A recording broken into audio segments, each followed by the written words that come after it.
जो हमारी एस्टिमेशन है कि 7 अक्टूबर 2024 को वो ऐसे ही घर पे मौजूद थी और आई थिंक घर पे वो लॉन्ड्री का काम कर रही थी, शाम का वक़्त था और उस वक़्त ही कोई ऐसा इंसिडेंट हुआ है जिसके बाद वो जो है वो इस दुनिया में नहीं रहीं। और जो हमारी अभी तक इन्वेस्टिगेशन है, हमने 4 जो है एंगल्स उसके ऊपर किया कि या तो either it is a case of suicide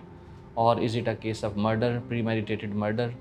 thirdly is it case of natural death or is it some accident or unnatural death। जिस वो जगह से उनकी बॉडी मिली वो उनके बेडरूम के साथ था और उस जगह के अंदर जो है साथ ही एक वॉशरूम है, वॉशरूम की जो खिड़की है वो खुली हुई थी। तो दिस इज़ आल्सो एक्सप्लेन्स कि why stench did not come towards the other flat but it went out in the air. Secondly जो हमने उनके कमरे की तलाशी ली तो उसमें हमें 3 अदद फ़ोन मिले, एक टैबलेट मिला, उसके अलावा वेरियस जो थी वो डेटा डिवाइसेस मिली। उसके अलावा जो उनकी रोज़मर्रा की ज़िंदगी की अशिया थी, जो वो किसी रेफ्रिजरेटर में ईटेबल्स थी जैसे वो पड़ी हुई थी,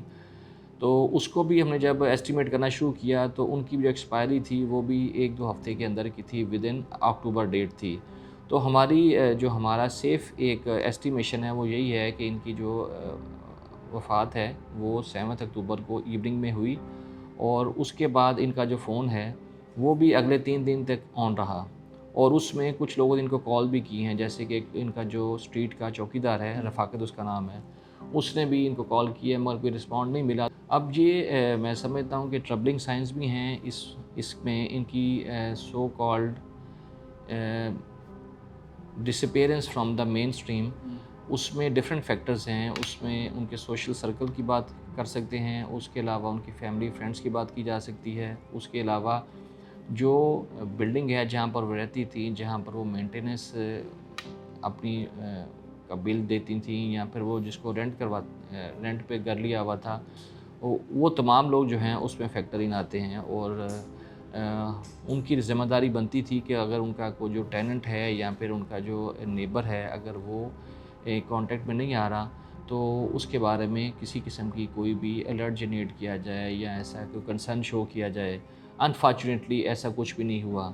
और इसी वजह से उनकी जो डेड बॉडी है वो काफ़ी देर तक वहाँ पर पड़ी रही और उसको वो डिकम्पोज़ भी हो गई और as a law enforcement person जो हमारा सबसे ज़्यादा कंसर्न है वो ये है कि इतना ज़्यादा अरसा गुजरने के बाद जो है उसमें से जो वैल्यूएबल एविडेंस है वो काफ़ी हद तक जो है वो डिप्लीट हो गई।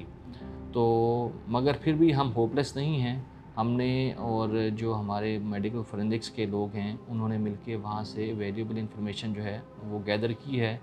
और उसमें जैसे कि उनका डिजिटल डेटा है वो है, उसके अलावा जो उनके बॉडी फ्लूइड्स थे उनकी हमने सैम्पलिंग की है। उसके अलावा कुछ मकामात के ऊपर जो है वो जैसे फिंगरप्रिंट्स हैं, कुछ ऐसे हमें स्टब्स मिले हैं, उनको भी हम कोशिश कर रहे हैं कि उनमें से कोई ना कोई जो इन्फॉर्मेशन है वो हमें मिल सके।